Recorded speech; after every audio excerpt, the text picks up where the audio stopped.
नमस्कार, capital TV का खास शो यूपी का दंगल देख रहे हैं आप। मैं हूं आपके साथ सोनाली। आज यूपी के दंगल में बात करेंगे 3 अहम खबरों की। आज प्रधानमंत्री नरेंद्र मोदी ने संगम नगरी प्रयागराज में चुनावी बिगुल फूंका। पीएम मोदी ने नारी शक्ति का सम्मान किया, महिलाओं को कई बड़ी सौगातें दी। दूसरी खबर है सपा की, जहां समाजवादी पार्टी ने इलेक्शन कमीशन से बीजेपी के खिलाफ शिकायत दर्ज कराई है। सपा का आरोप है कि बीजेपी चुनाव में सरकारी पैसा इस्तेमाल कर रही है। साथ ही यूपी में दंगल में तीसरी बड़ी खबर की बात करेंगे, नए बिल से जुड़ी। अगले साल 5 राज्यों में चुनाव से पहले सरकार ने बड़ा कदम उठाया है। सोमवार को लोकसभा में इलेक्शन लॉ अमेंडमेंट बिल पेश किया गया है। इसका मकसद वोटर आईडी को आधार कार्ड के साथ जोड़ना है। जहां एक तरफ इस पर विपक्ष बौखलाया हुआ है, तो दूसरी तरफ सरकार इसके फायदे गिनवा रही है। इन्हीं 3 बड़ी खबरों पर चर्चा करेंगे। चर्चा के लिए हमारे साथ मौजूद हैं स्टूडियो में कैपिटल टीवी के editor in chief doctor Manish Kumar. Sir, बहुत बहुत स्वागत है आपका। धन्यवाद। सर, पहली बड़ी खबर की बात करें तो बीजेपी ने पूरी ताकत लगा दी है यूपी में। कितना फायदा मिलेगा यूपी में आने वाले चुनावों में? देखिए, ये जो आज प्रयागराज में कार्यक्रम हुआ, तो इसमें भारतीय जनता पार्टी ने जो आधी आबादी है उसको पूरी तरीके से अपनी तरफ खींचने में उन्होंने कोई कोर कसर नहीं छोड़ी। 1000 करोड़ रुपए बटन दबाते ही बैंक अकाउंट्स में महिलाओं के पहुंच गए। अब इससे बड़ी सौगात क्या हो सकती है? दूसरी बात, ये जो पैसे जा रहे हैं, ये न जाति देख रहा, न धर्म देख रहा, न वोट बैंक देख रहा। और जो महिला वोटर्स है वो धीरे धीरे बिल्कुल ही एपॉलिटिकल होती चली जा रही है। और ये इम्पैक्ट हमने देखा था बिहार के इलेक्शन में। जब लोग बिहार के कवर करने के लिए वहाँ पे गांव में जब गए थे, तो दूर दराज इलाकों में जहाँ कोई टेलीविज़न नहीं, कोई अखबार नहीं, सेल फोन भी नहीं, इस तरह के गरीब मोहल्लों में वहाँ जाते ही, भाई किसको वोट दोगी दादी? मोदी को दे। क्यों? बैंक अकाउंट में पैसा गया है। तो ये एक बहुत बड़ा, इसको कह सकते हैं कि मास्टर स्ट्रोक। एक तो ऑलरेडी ही इस चुनाव में भारतीय जनता पार्टी अपनी विपक्षी पार्टियों से आगे दिखती नजर आ रही है, और दूसरी तरफ अब आप चुनाव से ठीक पहले इस तरह की सौगात अगर आप देंगे, तो लोग जब वोट देने जाएंगे तो उनको समझ में आएगा कि कौन पार्टी उनके लिए क्या कर सकती है। एक तो इसका इम्पैक्ट हुआ। दूसरी बात कि जो उन्होंने एक बात कही, आप लड़की हैं, आपको ये ज़्यादा टच कर रहा होगा ये मुद्दा, कि हमने 18 साल से 21 साल कर दिया ताकि लड़कियां अपने पैर पे खड़े हो सके, अपने इसके फ्यूचर के बारे में प्लान कर सके। और इन्होंने ये भी कहा, प्रधानमंत्री ने अपने भाषण में, कि हमने मुस्लिम महिलाओं के सशक्तिकरण के लिए भी कई सारे काम किए हैं, और उसमें एक काम ये भी है। अब ये बात बताने की क्या आवश्यकता पड़ी? वो इसलिए पड़ गई कि जैसे ही इसके बारे में चर्चा हुई तो कई सारे मौलाना सामने आ गए।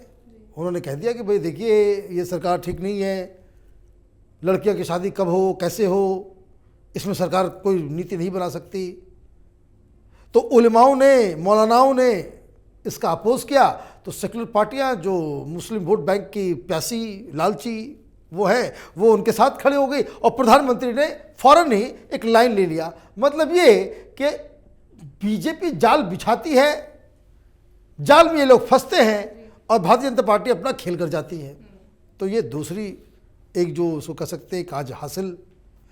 तीसरा जो ज़्यादा इम्पोर्टेंट है, अभी आप देख रहे थे कि किस तरीके से प्रियंका वाड्रा महिलाओं को, मैं लड़की हूँ, लड़ सकती हूँ, तो 40% तो 60% महिलाओं को टिकट देंगे, ये करेंगे, वो करेंगे। सब खत्म, ऑल सब कुछ जो है वो खत्म हो गया। और इसलिए क्योंकि आपने सीधे सीधे महिलाओं के दिल में अपनी जगह पार्टी ने बना ली है। तो इसका फायदा पूरी तरीके से भारतीय जनता पार्टी को होता नजर आ रहा है। डॉक्टर साहब, अब दूसरी बड़ी खबर पे बात करते हैं। समाजवादी पार्टी फुल बौखलाई हुई है, अब वो इलेक्शन कमीशन के पास पहुंच गई है। क्या एक्शन लेगा इलेक्शन कमीशन? अब इलेक्शन कमीशन के पास जाएंगे नहीं तो क्या करेंगे? आपने जाति धर्म सारे कार्ड को फेल करके आधी आबादी को आपने सब कुछ जो है आपने सीधे बैंक में ट्रांसफर कर दिया पैसा। भीड़ भी बहुत ज़्यादा थी। इलाहाबाद पूरे 75 जिलों से जो है महिलाएं पहुंची थी वहां पे, काफ़ी बड़ा, तो मिर्च लगना तो लाजमी है। तो ये चले गए इलेक्शन कमीशन के पास ये शिकायत करने कि सरकारी पैसे का दुरुपयोग हो रहा है इलेक्शन के प्रचार प्रसार में। अब क्या होगा? आपने पूछा भाई क्या होगा इसमें, इलेक्शन कमीशन क्या कर सकती है? कुछ नहीं। Election commission will come in to play once the model code of conduct is enforced. जब तक मॉडल कोड ऑफ कंडक्ट लागू नहीं होता है, इलेक्शन कमीशन क्या मतलब है? अब क्यों जा रहे हो वहां? ये काम तो हर सरकार करती है। जब अखिलेश यादव मुख्यमंत्री थे पिछले चुनाव से पहले, तो इलेक्शन से ठीक पहले ये जो लखनऊ आगरा एक्सप्रेसवे है वो पूरी के तरीके से तैयार भी नहीं हुआ था, इनॉग्रेशन करने पहुंच गए थे ना भाई। डॉक्टर साहब, अखिलेश यादव की आपने बात करी। अखिलेश यादव का ऐसा लगता है कि सिर्फ एक ही स्ट्रैटेजी है, किसी तरह बीजेपी को नीचा दिखाने की। ये तो उनका धर्म है, ये तो उनका धर्म, यही काम ही है, अदरवाइज उनको कौन पूछेगा। लेकिन दिक्कत ये है कि वो गलत समय पे गलत मुद्दे उठा रहे हैं। अब कई सारे लोग पूछ रहे हैं कि भाई अब बनारस के अंदर ही इतना बड़ा भव्य समारोह हुआ, भोले बाबा के परिसर को जो है बिल्कुल चमका दिया प्रधानमंत्री मोदी और योगी की सरकार ने। आपको बधाई देनी चाहिए थी। आप कहते कि भाई बहुत अच्छा काम हुआ, हमारा भी कुछ कंट्रीब्यूशन तो जरूर है इसमें। लेकिन आपने क्या कह दिया? आपने कह दिया कि भाई हमने ये योजना शुरू की थी। लोग थू कर रहे हैं कि भाई जो चीज आप इतना ज्यादा अगर आप झूठ बोलने लग जाओगे तो वो लोगों को पचता नहीं है। लोग पूछ रहे हैं कि भाई जब तुमने ही शुरू की थी, कहाँ है तस्वीर? तुम वहां भोले बाबा का दर्शन करने के लिए भी गए हो? अभी समाजवादी पार्टी कह रही है कि हम भी चाहते कि रामलला का मंदिर बन जाए अयोध्या के अंदर। भाई कभी वहां पे गए हो? बिना गए आपने सारा कुछ क्रेडिट लेना, तो ये राजनीति है। चुनाव का समय, वैसे अखिलेश यादव को पूरा अधिकार है कि भारतीय जनता पार्टी योगी प्रधानमंत्री मोदी के खिलाफ वो अपना क्रिटिसिज्म करे, लेकिन इलेक्शन में मजा तब आता है कि जब आप दलील तर्क और बहुत ही मजबूती के साथ आप हमला करो। जो होता नजर नहीं आ रहा है। जी डॉक्टर साहब, अगली बड़ी खबर पे बढ़ते हैं। तो आधार कार्ड का क्या मसला है और क्यों विपक्ष इतना बौखलाया हुआ है इस मसले से? वही देखिए, ये लोग तो वोट के लुटेरे परेशान हो रहे हैं इसमें। आप सुनते होंगे पहले यूपी में खास करके कि यूपी में कई सारे लोग गांव में, युवा, बहुत सारे लोग दिल्ली में तो मुंबई में, गुजरात में, अलग अलग जगहों पे नौकरी करने चले जाते हैं। उनका वोटर आई कार्ड यहाँ बना हुआ होता है, वो यहाँ होता नहीं है, वोट पड़ जाता है। ये सिस्टम है यूपी बिहार में। और कई जगहों पे आप वहां गए नहीं, जब तक आप वहां पहुंचते हैं मालूम चलता है कि वो आपको बता दिया जाता है कि आपका वोट तो ऑलरेडी पड़ गया, कोई और दे के चला गया। क्यों चला जाता है? तो आइडेंटिफिकेशन आई कार्ड से हो जाता है, लेकिन वो तो मैनुअल आइडेंटिफिकेशन है। मैनुअल आइडेंटिफिकेशन में गड़बड़ियां भी हो सकती है। फोटो भी इलेक्शन कमीशन वाले माशाल्लाह बिना लाइट खोल देते हैं, आदमी खुद अपनी तस्वीर को नहीं पहचान पाता है। इलेक्शन कार्ड के ऊपर जो तस्वीरें होती है, सबको लगता है कि मैं इतना बदसूरत कैसे बन गया।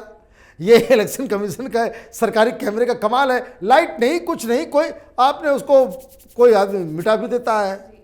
इलेक्शन कार्ड के ऊपर जैसा आप मिट्टी रगड़ दो फोटो गायब। पैन कार्ड का भी वही हाल है, आधार कार्ड भी वही हाल है।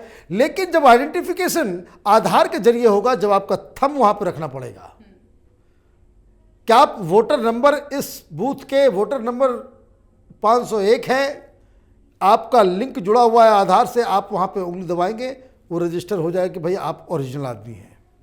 तो इससे क्या होगा, ये जो बोगस वोटिंग है, जो फर्जीवाड़ा है, वो सब खत्म होगा।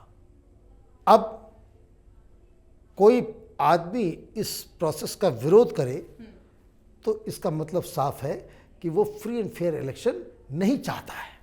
वो चाहता है कि वही बैलगाड़ी वाला जमाना, और ये तो अभी आधार कार्ड में प्रॉब्लम कर रहे हैं। यही समाजवादी पार्टी, यही सारे लोग तथा कथित सोशलिस्ट समाजवादी, ये कोई हिंदुस्तान में कोई समाजवादी पार्टी नहीं है। मैंने समाजवादी मतलब विचारधारा के नाम के सिर्फ समाजवादी हैं सब। तो वो जब 1992-93 में जब ये जो आई कार्ड अभी मिल रहा है, वो पहले आई कार्ड नहीं मिलता था। पहले लोग पर्चियों के ऊपर ही जाके वोट देकर के आते थे।